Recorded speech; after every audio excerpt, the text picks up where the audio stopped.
Elias first heard the most dangerous verse in the Bible at a funeral, and for the rest of the afternoon he could not decide whether it was the cruelest thing anyone could read beside a coffin or the only sentence honest enough to wake the living. The church was full of lilies, dark coats, polite grief, and people speaking in lowered voices as if death was sleeping in the room and might be disturbed by honesty. The man in the coffin had been respected, successful, generous in public ways, known in the community.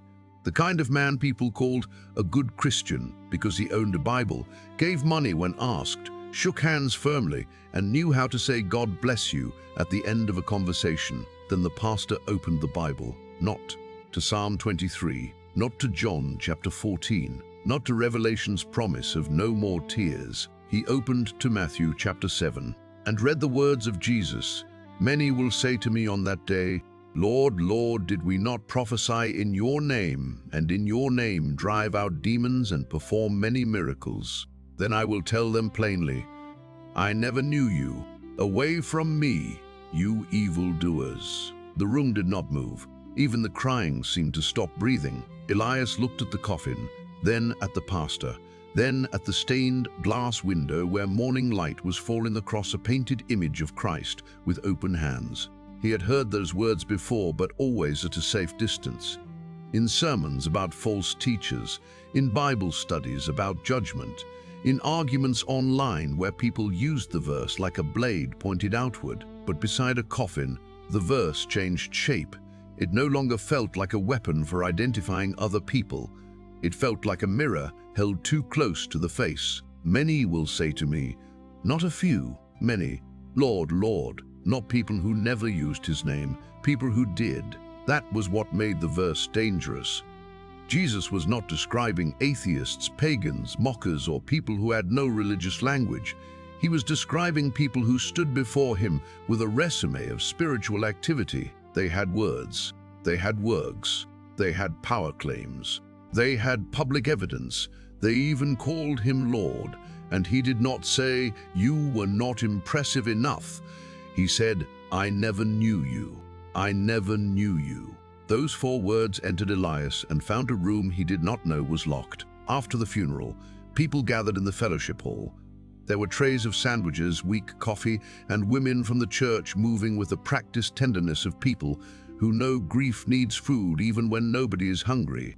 Elias stood near a wall with a paper plate he had no intention of eating from. His sister Mara was speaking with someone from the family. His wife, Anna, had stayed home with their sick daughter. Elias kept hearing the verse over the low hum of conversation. I never knew you.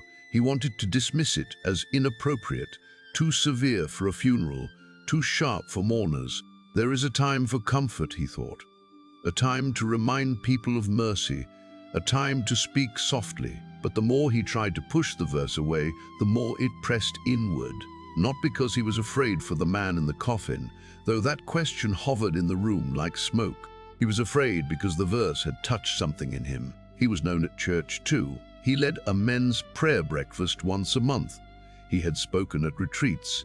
He gave generously. People asked him to pray because he had a steady voice and knew how to make words sound sincere. He had never prophesied or driven out demons or performed miracles, but he had enough religious evidence to feel secure when he did not examine too closely. And lately, he had become very skilled at not examining too closely. Mara came over and touched his arm. You okay? He almost said yes. The answer came automatically, already polished. Then he looked toward the sanctuary doors and said, that was a strange verse for a funeral. Mara did not answer immediately. She had always been less impressed by religious performance than he was. That was one reason they fought as teenagers, and one reason he avoided certain conversations with her as adults. It was strange, she said. Maybe not wrong. Elias turned toward her.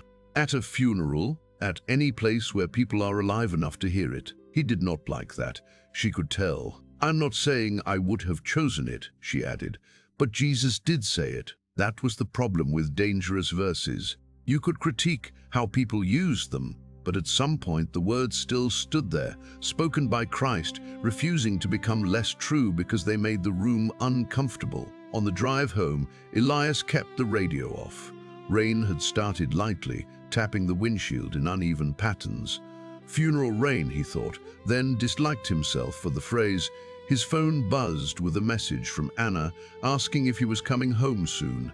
He replied at a red light, "On my way." 3 dots appeared, then disappeared. Then she wrote, "Did you talk to Mara?" He stared at the message longer than he needed to. Anna had been asking him for weeks to call Mara about their mother's finances. There had been tension in the family since their mother moved into assisted living. Bills, decisions, resentments. Nobody wanted to name. Elias had taken charge publicly, which everyone appreciated at first. But taking charge had slowly become controlling the story. He knew which details to share, which numbers to soften, which decisions to frame as already settled. He told himself he was keeping peace, but peace that requires managed truth is not peace. It is control wearing a clean shirt. He typed, "A little."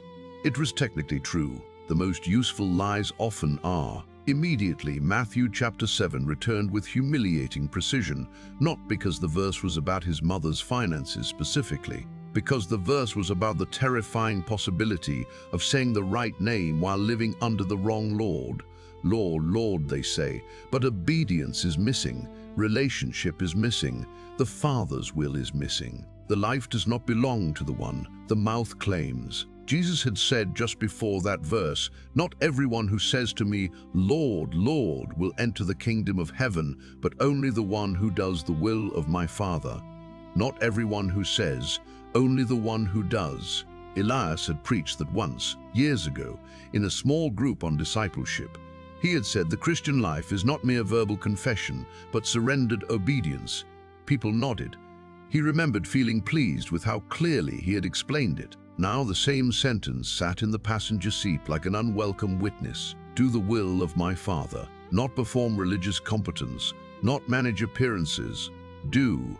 When he arrived home, Anna was in the kitchen, holding their daughter's thermometer in one hand and a cup of tea in the other. She looked tired in the way mothers look tired when sickness has interrupted sleep for several nights. Their daughter was on the couch under a blanket, watching a cartoon with glazed eyes. "How was it?" Anna asked. Elias took off his coat. "Heavy. That makes sense." He wanted to tell her about the verse. He also did not want to, because Anna had a way of listening that made his evasions feel too visible. So he took the safer path. Pastor chose a harsh passage. What passage? He hesitated. Matthew 7. "I never knew you." Anna's face changed. Not shock, recognition, as if the verse had been waiting somewhere in her too. "At a funeral?" she asked. "That's what I said." She turned back to the sink, rinsing the thermometer. "Maybe funerals are the only time people remember there will be a day." He looked at her sharply. She did not say it harshly. That made it worse. "What is that supposed to mean?" Anna dried her hands. "Nothing. I'm tired." "No, say it." She leaned against the counter and looked at him for a long moment. "Elias, you talk about God very easily, but lately when truth costs you something at home, at work, with your family, you become hard to reach." The kitchen seemed to shrink. Their daughter coughed from the couch. Elias felt anger rise, fast and defensive. Not because Anna was wrong, but because she had placed the verse too close to him. "So now I'm one of the people Jesus rejects." "I did not say that. You implied it." "No," she said quietly. "I said the verse scares me too." That disarmed him for half a second. "Too." Anna looked toward their daughter, then back at him. "It scares me because the people in that verse are not irreligious. They are active. They are certain. They have evidence. They sound surprised. That means self-deception can go very deep." Self-deception. The word landed harder than accusation would have. He wanted to leave the kitchen. Instead, he opened the refrigerator, though he was not hungry. It was a ridiculous habit, looking into cold light to avoid a warm truth. Milk, leftovers, apples, a jar of pickles. Nothing there could save him from the conversation. Anna spoke more softly. "I'm not attacking you. It feels like it. I know. But maybe that is part of the problem." He closed the refrigerator. In Matthew chapter 7, Jesus' warning did not appear alone. It came after he spoke of false prophets and fruit. By their fruit you will recognize them. Grapes are not gathered from thorn bushes. Good trees bear good fruit. Bad trees bear bad fruit. Elias had always applied that outwardly. Examine teachers, examine movements, examine doctrines, but what about the fruit in his own kitchen? What about the way his wife guarded her words around him lately?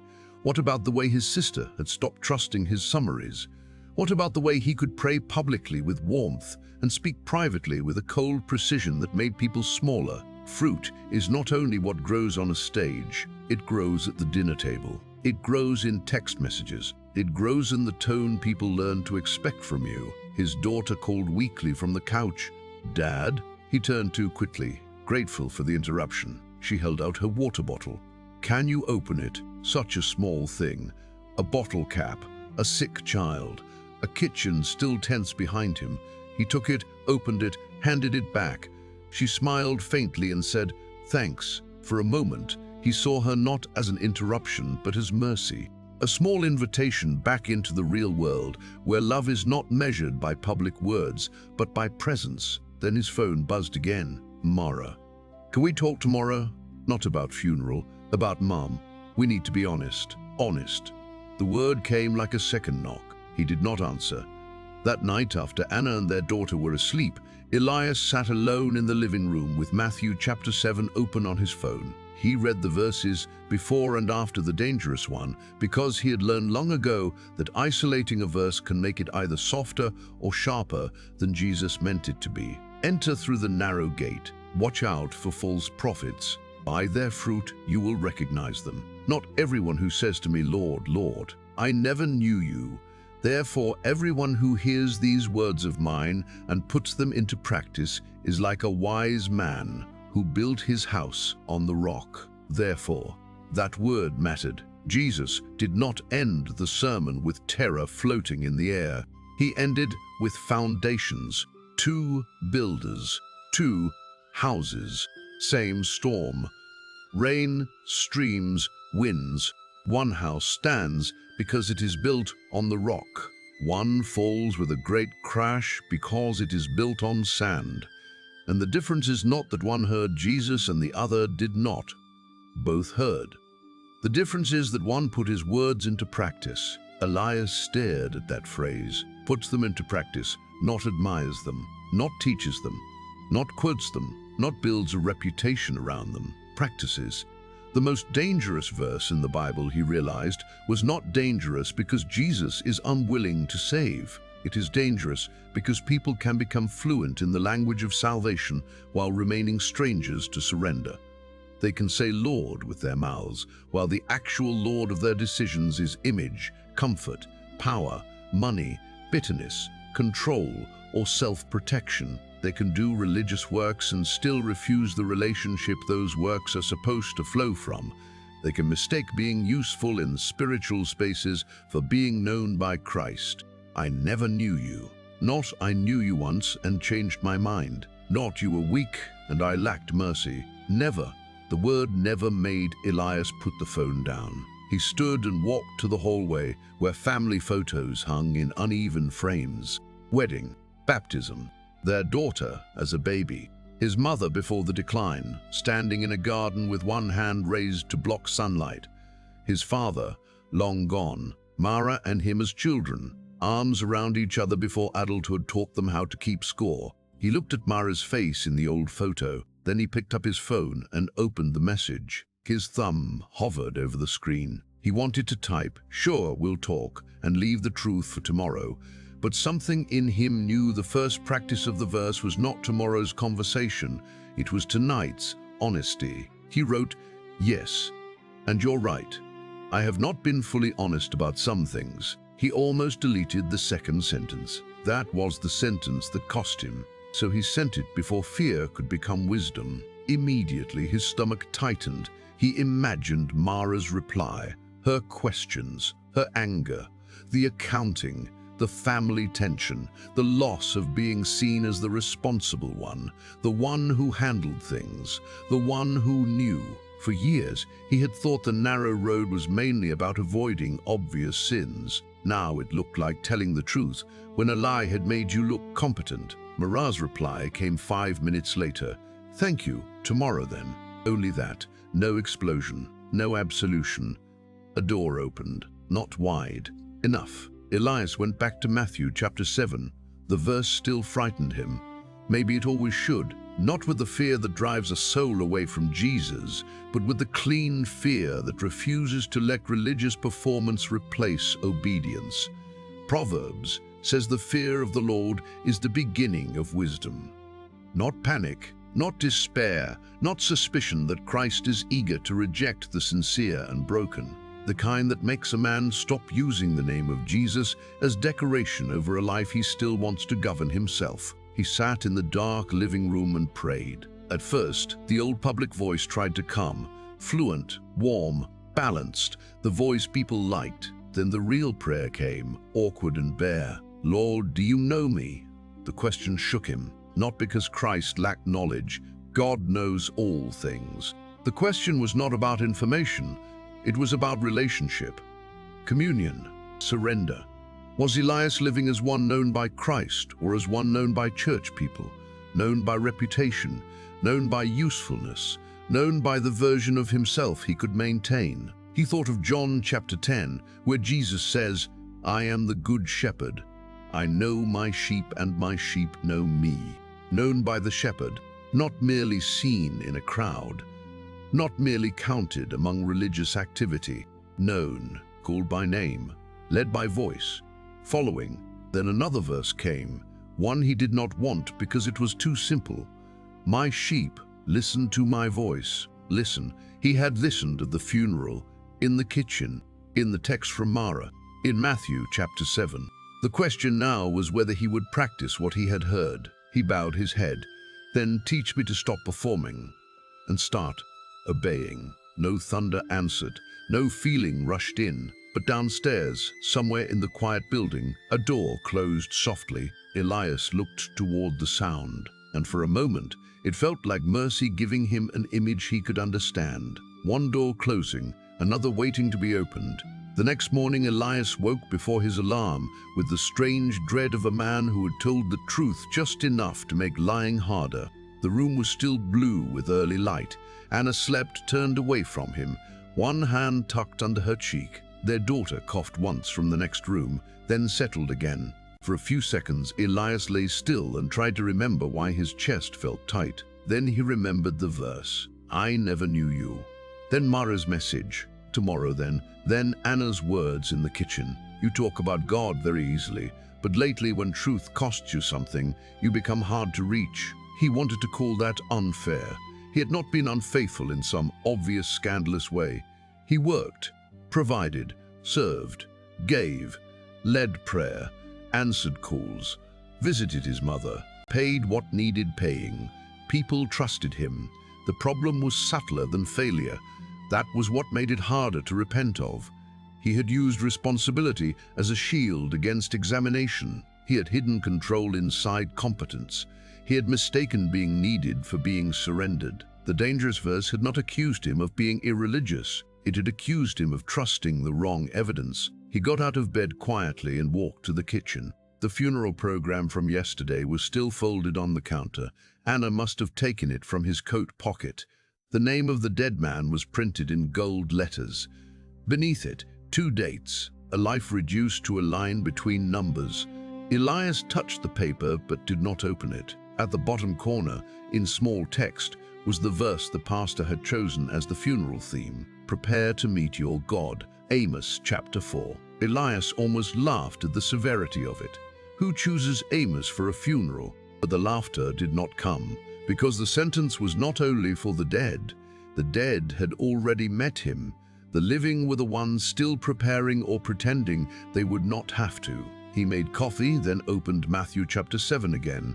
Not because he wanted to, because the verse had followed him into sleep and he had learned enough from the previous night to know that ignoring it would only make it grow teeth. This time he read slower. "Not everyone who says to me, 'Lord, Lord,' will enter the kingdom of heaven." He stopped. "Says," then he read again.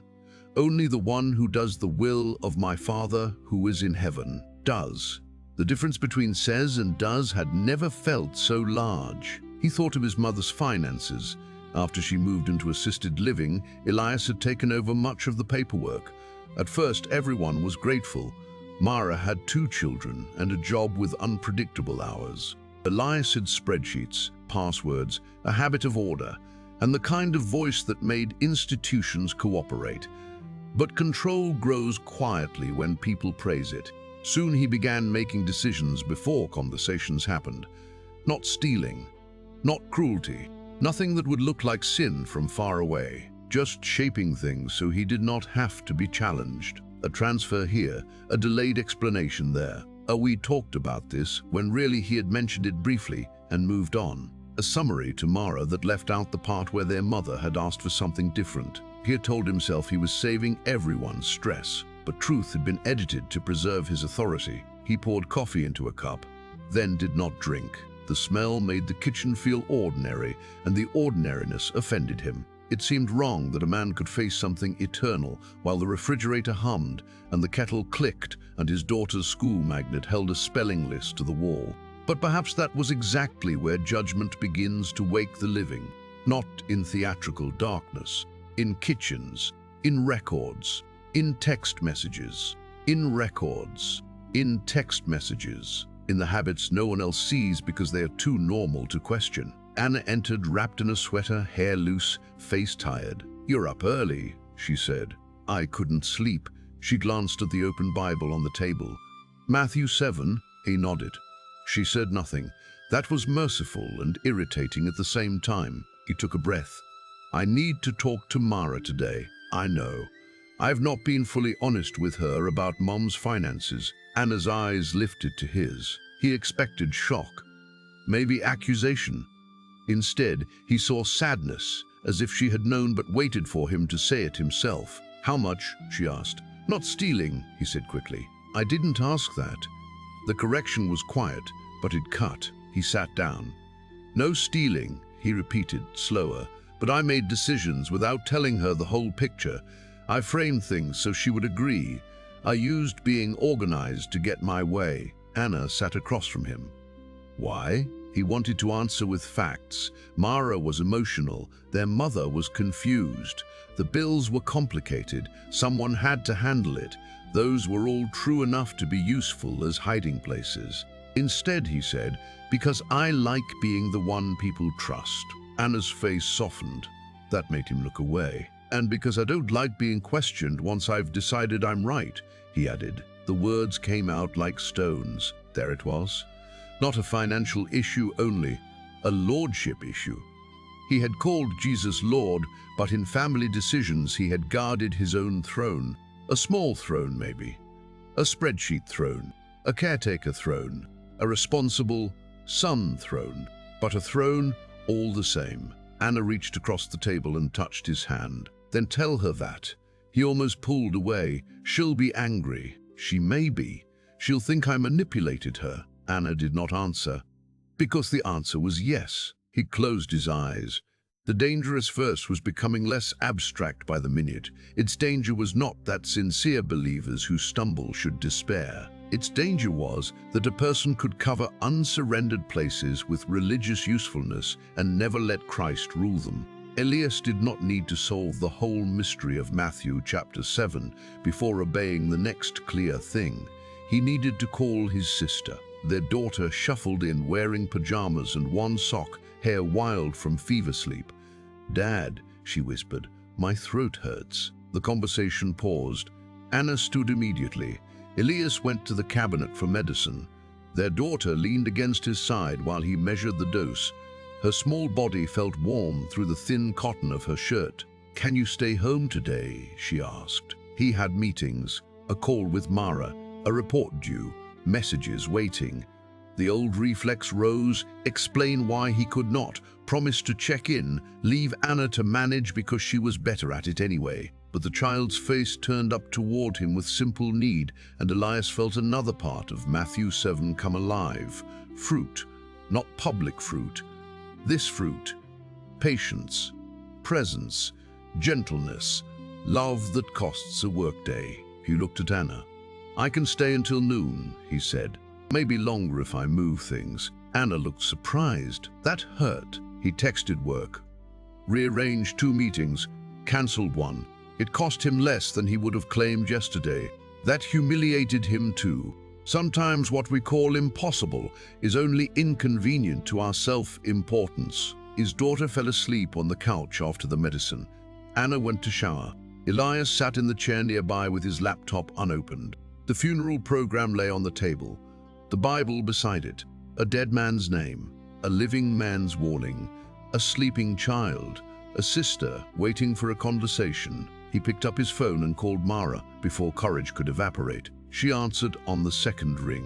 "Hi, hi," he said. Neither spoke for a moment. Then Mara said, "I'm listening." That was more generous than he deserved and more frightening than anger. Elias stood and walked to the window.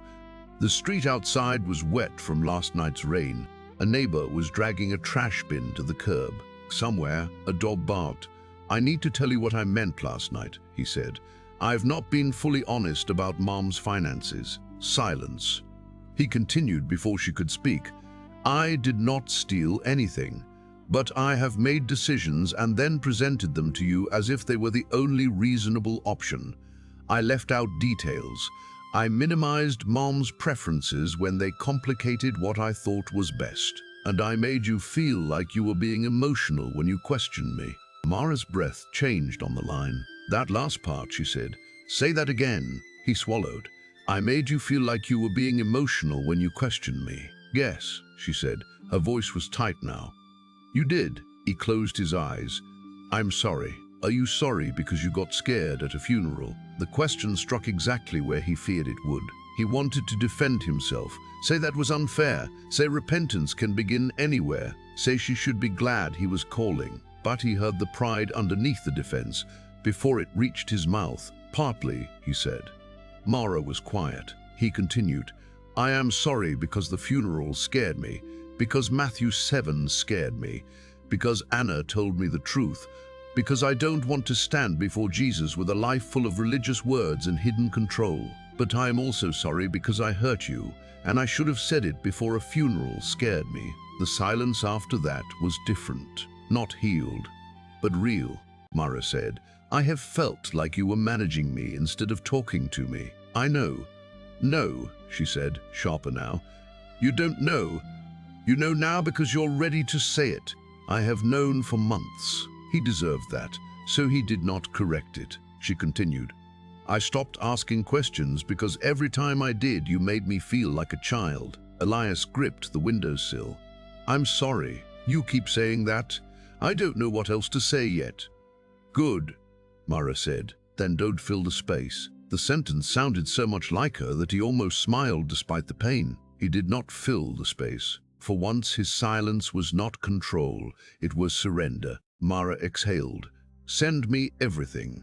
All the statements, all the decisions, all the passwords, all the pending bills. Not your summary, the actual documents." "Yes, and we decide together from now on." "Yes, and you call Mum today and ask what she wants, not what you think is easiest." That one hurt more. "Yes." Mara's voice softened by 1 degree.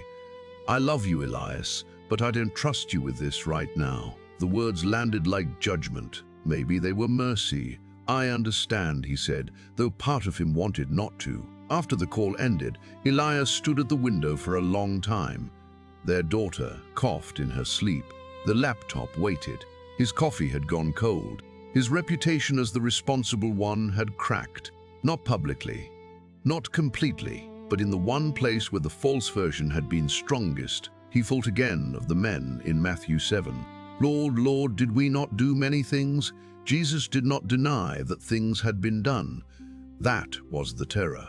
Activity can be real and still not be obedience. Works can happen and still flow from a self that remains unknown, unyielded, unsurrendered. Elias had done many responsible things for his family, but in the doing, he had kept a throne. He opened the laptop and began gathering documents. No summaries, actual statements. Every file felt like another layer of performance being removed. He sent them one by one. Bank records, care invoices, insurance letters, notes from calls. the full numbers, the inconvenient details. Then he wrote their mother's current preferences as she had expressed them, not as he had reframed them. When he pressed send, he felt exposed, then lighter. Not forgiven by Mara yet, not trusted again. Lighter because duplicity weighs more than truth, even when truth costs more. Anna came back into the living room and saw his face. "You called her?" "Yes. How was it?" "Bad." Anna waited. "And good," he added. She sat on the arm of the chair. "That sounds like truth." He almost told her he had handled it well, then stopped himself. He had not handled it well. He had obeyed late, awkwardly, under pressure from a funeral and a verse that frightened him. But late obedience is still better than decorated disobedience. Their daughter woke and asked for water. Elias got it, sat beside her, held the bottle while she drank. Her small hand rested on his wrist. He looked at that hand and felt again the strange mercy of ordinary love. The dangerous verse was not pulling him away from family into religious fear. It was pushing him deeper into the places where Lord had to become practice. By afternoon, Anna took their daughter to the doctor. Elias stayed behind to make the call he dreaded more than Mara's. "His mother," she answered slowly. Her voice had become thinner since the move. Not weak exactly, but careful, like each sentence had to cross water before reaching him. "Elias? Hi, Mom. Is everything all right?" He almost said yes. Then he closed his eyes. "No, not exactly. I need to ask you about some things, and I need to listen better than I have." She was quiet. "What things?" "Your care, the bills, the room change, the account. I made some decisions too quickly. I told myself I was helping, but I did not ask enough what you wanted." His mother did not respond for so long he thought the call had dropped. Then she said, "I thought maybe I was being difficult." The sentence entered him like a blade. He sat down. "No," he said. "I made you feel that way. I am sorry." Her voice trembled. "I know you are trying to help." "I am, but I also like control." There it was again. The truth, becoming less impressive and more necessary each time he said it. His mother gave a small sound, almost a laugh, almost a sob. "You got that from your father." Elias smiled sadly. "Maybe. He loved us," she said. "But he could make love feel like a plan everyone else had to follow." Elias had never heard her say that before. For a moment, the conversation widened beyond bills into inheritance, not money, patterns, the way families pass down control disguised as care, the way competence becomes a language for fear, the way children learn that being right is safer than being tender, the way "I know best" can sound like protection while slowly shrinking everyone else's voice. Elias looked toward the hallway where his daughter's small shoes were near the door. He did not want to hand this down. That realization felt like repentance reaching further than one phone call. "What do you want, Mom?" he asked. The question was simple. She began to cry, not loudly, just enough that he heard what his efficiency had been silencing. "I want to keep my blue chair," she said. He blinked. "The chair? If they move me to the smaller room, they said there may not be space. Your father bought that chair after my surgery. I sit there to read. I know it's silly." It was not silly. It was specific, and he had missed it because he was thinking in categories: cost, care, logistics, square footage, convenience. His mother was thinking of a blue chair where memory still had a body. He wrote it down. "Blue chair. I'll make sure we talk about the room with that in mind," he said. "Thank you." After the call, Elias sat with the paper in his hand. Blue chair. 2 words that rebuked months of competent blindness. He had been trying to optimize his mother's life while missing the thing that made the life feel like hers. Jesus did not miss people that way. He noticed blind Bartimaeus over the crowd's noise. He noticed the bleeding woman when everyone else felt only pressure. He noticed Zacchaeus in a tree. He noticed Mary weeping outside the tomb. The Lord Elias claimed to serve did not treat people as problems to manage. He saw them. If Elias wanted to say Lord and mean it, he had to learn to see. That evening, Mara texted, "Got the documents, we need to go through them together, but thank you for sending everything." Elias read the message twice. No embrace, No full repair, but a truthful step. He replied, "Yes, I'll make time whenever you can." Then he added, "Mom wants to keep the blue chair." Mara responded almost immediately, "I know. She told me weeks ago." Elias stared at the screen. There was no accusation in the words. That made them worse. He had not known because he had not listened. He placed the phone face down and went to the bathroom. Not because he needed the bathroom, because he needed a closed door. He stood before the mirror and looked at his own face. 42 years old, respected, useful, tired, frightened by a verse he had once explained easily. "Lord, Lord," he whispered. The words sounded different now. He had used Lord as confession, as worship, as prayer, as teaching. But the repetition in Matthew 7 had something desperate in it. Lord, Lord, as if the people were shocked that the name they used did not match the life they lived, as if they expected religious vocabulary to substitute for obedience. Elias gripped the sink. "Do not let me hide behind your name," he prayed. That sentence became the center of the day. "Do not let me hide behind your name." He thought of the commandment not to take the name of the Lord in vain. He had always applied it to speech, profanity, careless words. But what if taking the name in vain also meant carrying Christian identity without surrender to Christ? Saying Lord over a life where self remains sovereign?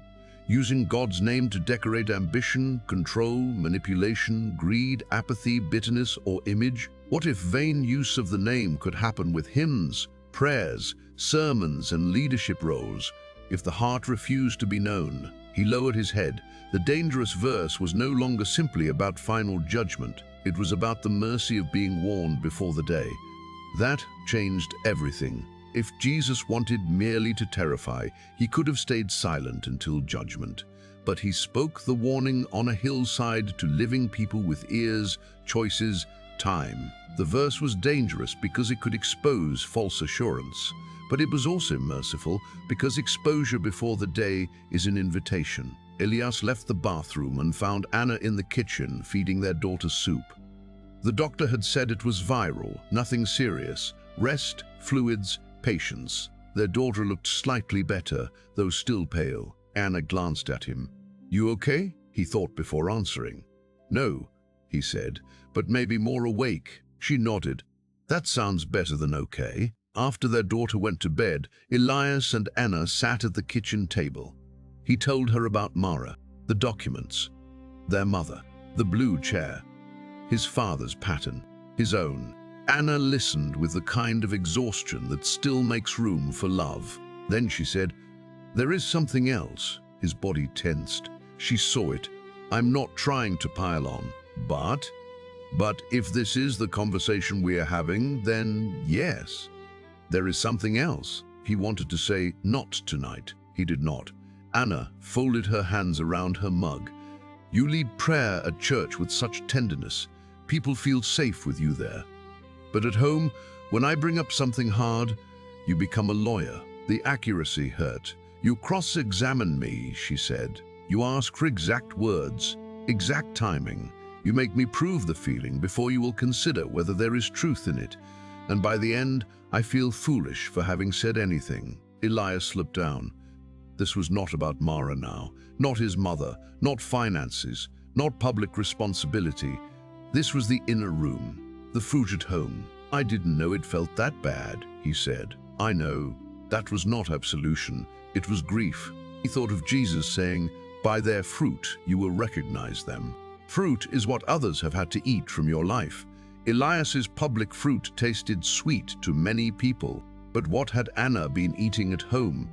Care mixed with control, provision mixed with emotional distance, spiritual language mixed with defensiveness, apologies that came late and often with footnotes. "I don't know how to change that quickly," he said. "I'm not asking for quickly, I'm asking for honestly." There it was again, honestly. The whole day had become a corridor of that word. Elias took a long breath. "When I feel accused, I try to win the room." Anna's eyes filled.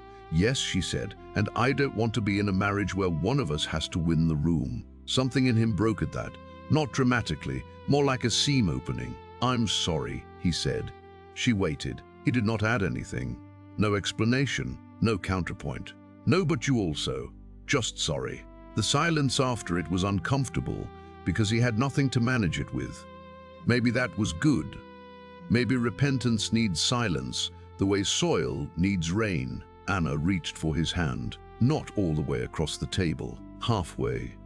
He met her there. That night, Elias returned to Matthew chapter 7 again. He expected the verse to feel less frightening now that he had obeyed some things. It did not. If anything, it felt more alive. But the fear had changed. It was no longer a fog of condemnation. It was clean, sharp, almost clarifying. He read the final image of the storm. Rain came down. Streams rose. Winds blew and beat against the house. The storm came to both houses. That was important. Obedience does not exempt a person from rain. Surrender does not prevent wind.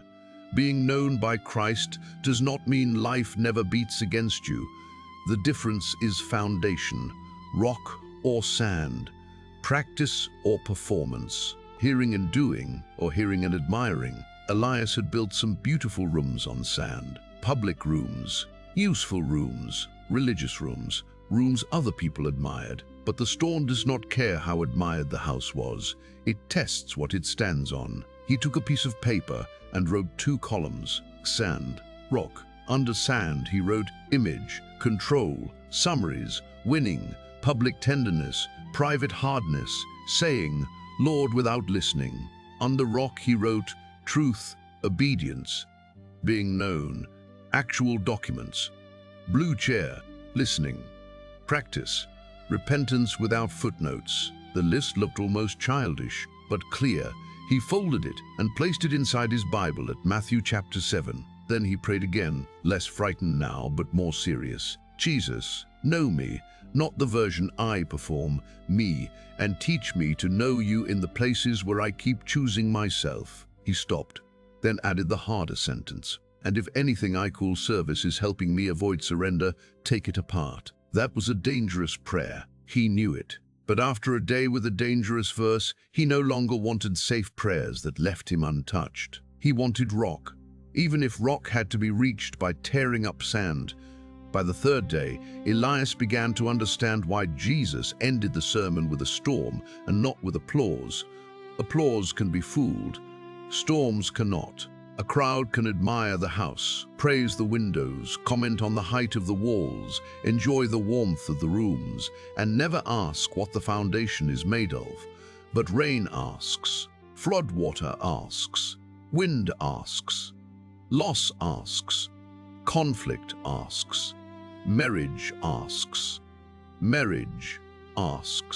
family money asks, a sick child asks, a funeral asks, the day of judgment will ask, and whatever was built on sand will not be able to argue its way into standing. He woke with the paper still tucked in his Bible. Sand, rock. The words had followed him into sleep.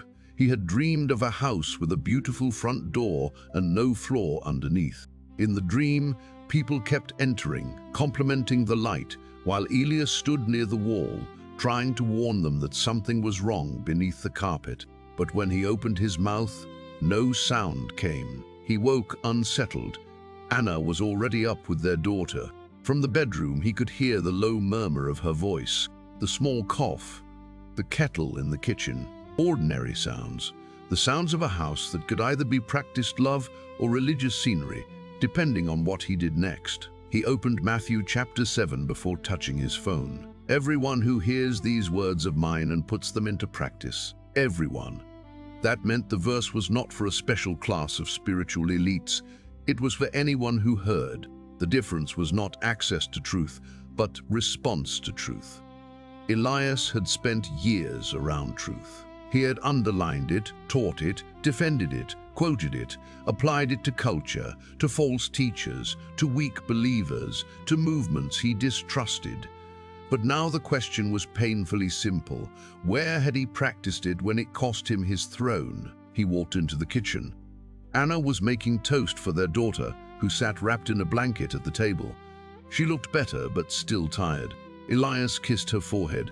Warm, but less feverish. Can I make breakfast? He asked Anna.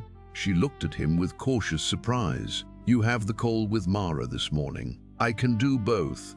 The old version of him would have said the same sentence and meant, "I will rush through one to maintain the image of doing both." This time he meant, "I will slow down enough to do the thing in front of me."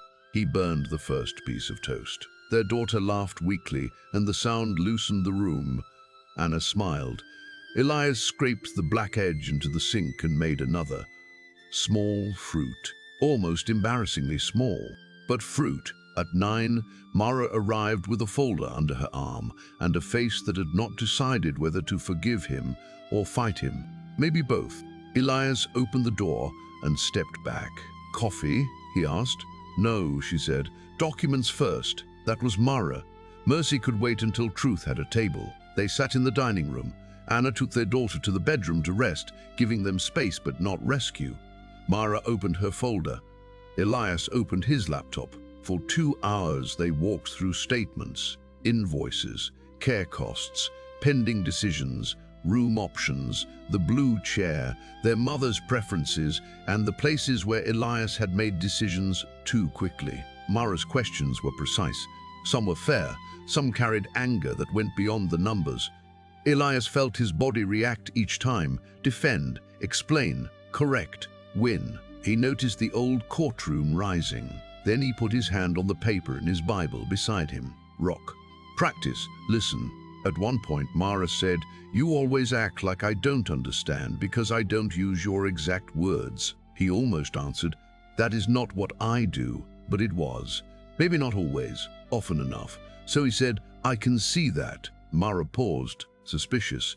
"Can you?" "I am trying to. I think I use precision to avoid feeling wrong." The sentence surprised both of them. Mara looked down at the papers. "You make it exhausting to disagree with you." He wanted to tell her she also made things difficult, that she avoided details until she was angry, that she criticized without carrying enough of the burden. Some of that might have been true, but truth can be used as a weapon to escape the truth being spoken to you. He had done that too often. So he said, "I am sorry," again. No footnote. Mara's eyes filled quickly, which seemed to annoy her. She blinked hard. "I don't want to fight you," she said.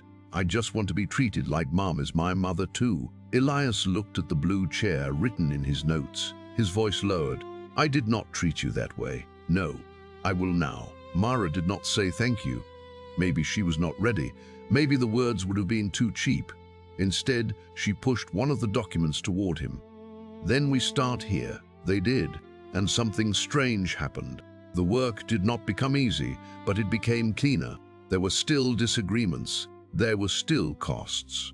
Their mother's care was still complicated, but truth made the complexity less poisonous. Elias realized how much energy he had spent maintaining the appearance of control. Now that the control was cracked, he was tired, but lighter. The house of sand had required constant repair. The rock did not flatter him, but it held. After Mara left, Elias went to check on his daughter. She was asleep, one arm outside the blanket. Anna sat beside the bed reading. She looked up. "How was it?" "Hard. And I did not win the room." Anna studied him.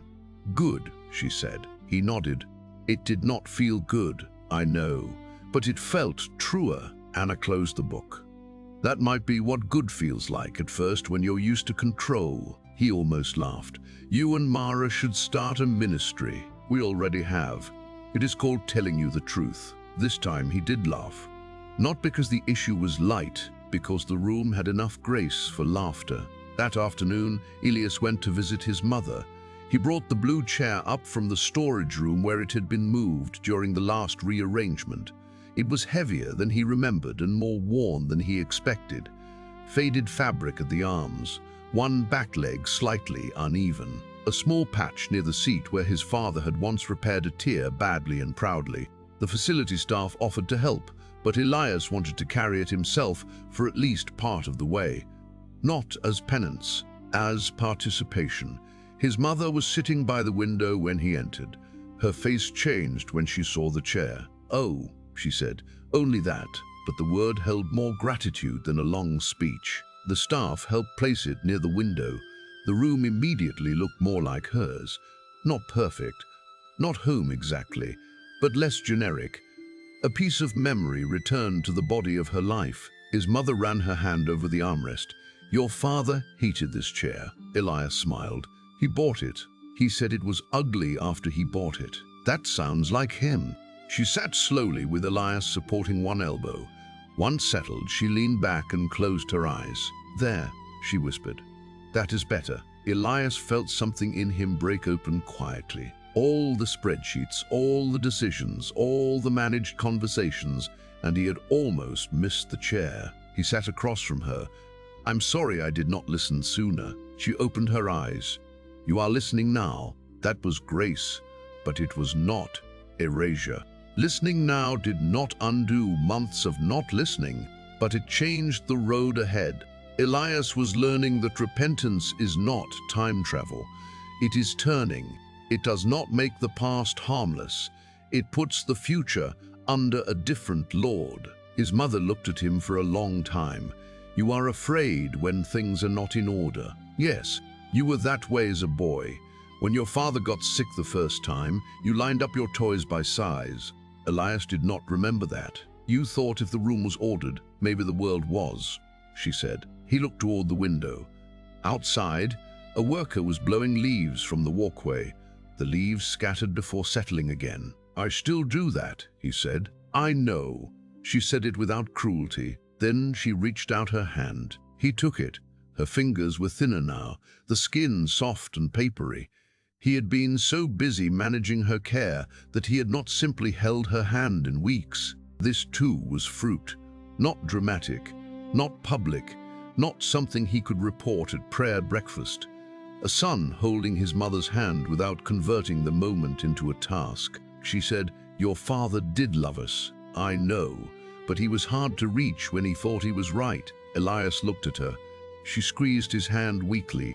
"Do not become unreachable, Elias." There it was, the warning from Anna, the wound from Mara, the inheritance from his father, the dangerous verse moving through 3 generations. Lord, with a closed heart at home. He bowed his head. "I don't want to." "Then don't practice it," she said. The simplicity struck him. Don't practice it. He had been thinking of change as a large inner transformation that would one day make him different. His mother spoke of practice. Stop practicing the old thing. Practice the new thing. Hear and do. Rock is laid by practice. On the drive home, he turned the radio off again. Not to punish himself with silence, but to make room. The dangerous verse was still dangerous, but it no longer felt like a stranger with a knife. It felt like a surgeon with a blade, and that difference mattered. A knife in the wrong hand destroys. A blade in the hand of Christ cuts to heal. He thought of the funeral, the coffin, the room stunned by Jesus' words. He wondered if the pastor had been reckless or brave. Maybe both, but Elias could no longer deny that the verse had become mercy in his own life. It had interrupted him before the final day, before self-deception hardened further, before his daughter learned too deeply that love means control, before Anna stopped trying to be heard, before Mara gave up on honesty, before his mother's blue chair was discarded as an inconvenience. A warning before judgment is grace, severe grace, but grace. That evening, the prayer breakfast leader called. Elias had forgotten he was scheduled to lead the next morning. The old instinct was to prepare something strong quickly, maybe even from Matthew 7. That would have been efficient. Turn the crisis into content. Preach the warning before fully living it. Use the verse while it was still cutting him. He almost did it, then stopped. Some truths should not be handled publicly before they have been obeyed privately enough to make the hands tremble. He called the leader back and said, "I need to step back this month." "Everything okay?" Elias paused. The old answer waited. "Busy season. Family issue. Not enough time." "No," he said. "I am dealing with some things God has put his finger on. I should not lead prayer tomorrow." The man was quiet, then said, "Thank you for telling me. We'll cover it." "Do you need anything?" Elias did not know how to answer. "Prayer," he said finally, "but not dramatic prayer. Just pray that I obey what I already know." After the call, he sat with that sentence, "Obey what I already know." For years, he had asked God for guidance while avoiding the next act of surrender. Now the most spiritual thing was not another insight, it was practice. Anna came in after putting their daughter to bed. "You stepped back." "Yes." "Why?" "Because I almost turned this into something to teach before I let it change me." She sat beside him. "That sounds wise." "It feels humiliating." "Maybe both," he nodded. "Humility and wisdom often arrive together, and the ego complains about both." They sat quietly. Then Anna said, "I don't want you to become afraid of serving." "I know, just afraid of hiding inside service." He looked at her. Yes, that was exactly it. The dangerous verse was not calling him away from service, it was calling him away from service that concealed disobedience, away from prayer that replaced practice, away from public tenderness that excused private hardness, away from saying Lord while resisting the Lord's hand in the places no one applauded. The next morning, Elias did not go to the prayer breakfast. He stayed home and made oatmeal for his daughter, who declared it too lumpy. He listened without giving a speech about gratitude. He fixed it. Anna watched from the counter, amused. After breakfast, he and Anna sat with their calendars and blocked out a time to talk each week about family matters before they became emergencies. It felt unromantic, almost administrative.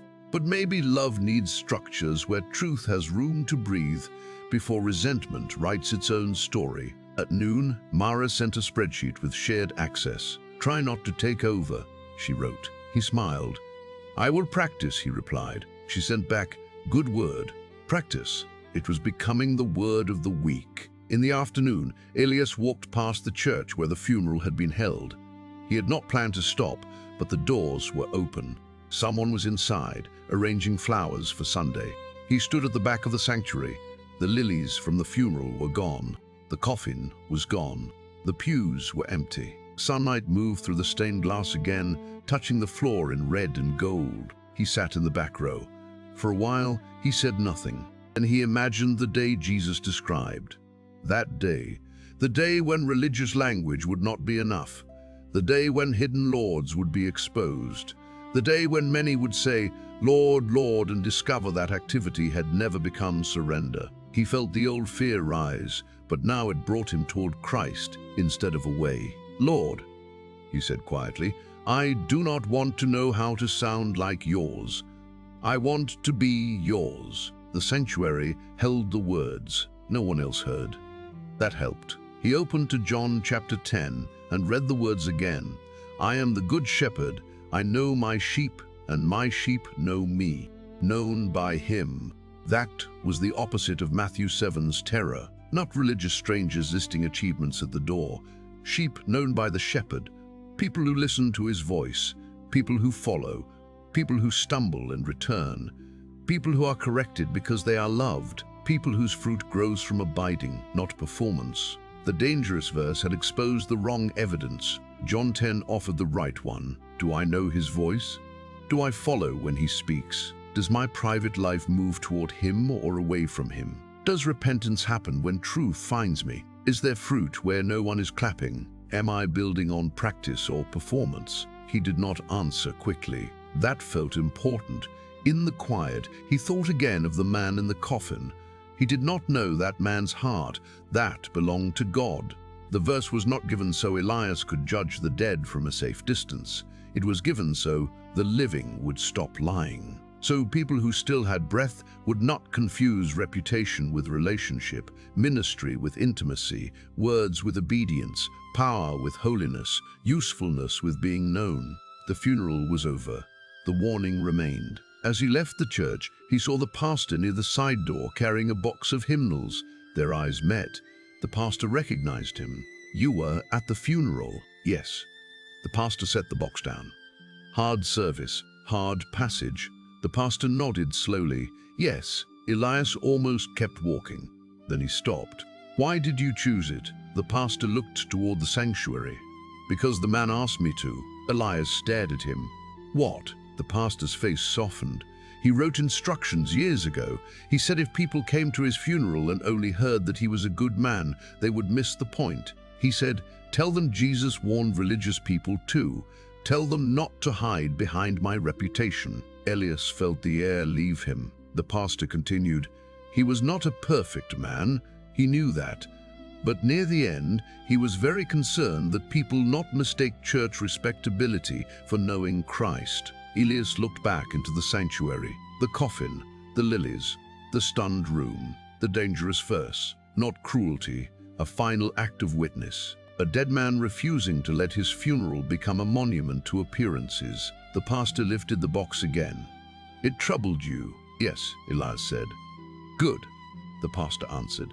"Some verses are meant to." On the walk home, Elias felt something settle. Not comfort exactly, more like alignment.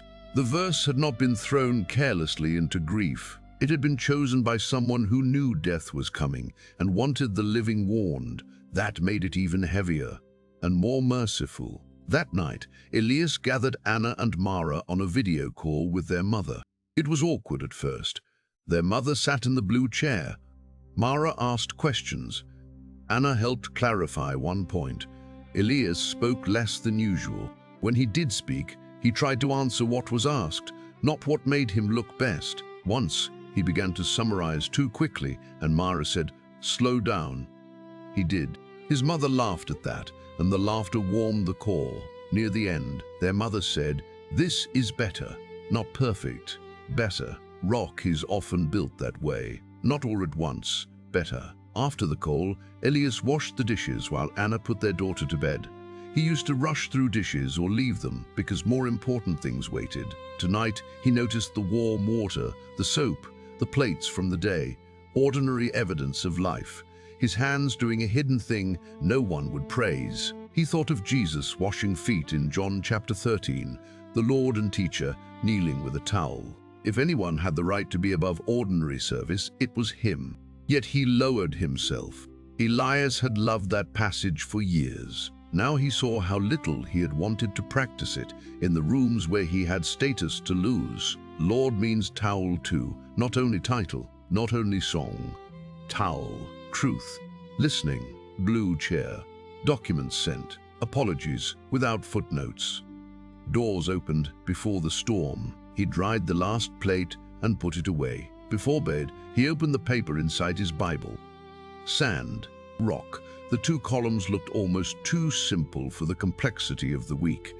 But Jesus often makes the deepest things simple enough to obey and severe enough to expose us. He took a pen and added one more line under rock, known by Christ. Then under it, known at home. He paused. That second line mattered. If the people closest to him experienced the least Christ-like version of him, then his public reputation could not comfort him. The fruit nearest the root tells the truth first. He closed the Bible. Anna came in, saw him sitting there, and asked, "Are you afraid?" He thought about lying politely, then did not. Yes, she sat beside him. Of the verse, yes, but not only like before. What is it like now? He searched for the words, like standing near a cliff with a fence I used to resent, and realizing the fence is mercy. Anna leaned her head against his shoulder. "That sounds like the fear of the Lord," she said. Maybe it was. Not terror that God is cruel, not dread that Christ rejects the broken who come to him, but holy fear that refuses to play games with the one who sees through every religious costume. Fear that leads to practice. Fear that leads to truth. Fear that leads to the shepherd's voice. Fear that leads home. The next Sunday, Elias sat in church with Anna and their daughter. Mara sat 2 rows ahead with her family. Their mother watched online from the blue chair. Ruth from prayer breakfast squeezed his shoulder, but did not ask why he had stepped back. The pastor preached from John 15, "Remain in me." Elias listened differently now. Not as a man gathering thoughts for others, as a branch. As a man who had confused leaves with fruit, words with roots, service with surrender. When worship began, the first song used the word Lord again and again. Lord, Lord. For a moment the word caught in his throat. Then he sang it more quietly than usual, not as performance, not as proof, as surrender. He did not know how many grains of sand still needed to be torn out of his life, probably more than he wanted to know. But he knew this. The dangerous verse had not driven him from Jesus. It had driven him from illusion, and that was mercy. Because the safest place in the world is not a religious reputation. It is being truly known by Christ. And the most dangerous place in the world is not obvious failure. It is standing before Jesus with a mouth full of Lord and a life that never let him rule. Elias looked at his daughter singing softly beside Anna, at Mara ahead of him, at the open Bible in his hands. The storm would come. Jesus had promised that. Rain, streams, wind. The only question was foundation. So when the song ended and the room grew quiet, Elias prayed the prayer that had become both warning and rescue. Lord Jesus, tear down every room I built on sand. Build in me what can stand before you. And this time, he did not ask it as a man trying to sound sincere. He asked it as a man who wanted to be known.